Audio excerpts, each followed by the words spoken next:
Você ama seu gato, mas pode estar cometendo alguns erros sem perceber. Primeiro, a superalimentação. Medir a comida é crucial para a saúde dele.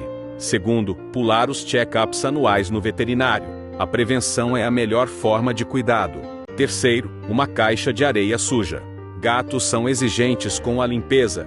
Quarto, não brincar o suficiente. Eles precisam de estímulo mental e físico todos os dias. E quinto, ignorar a linguagem corporal.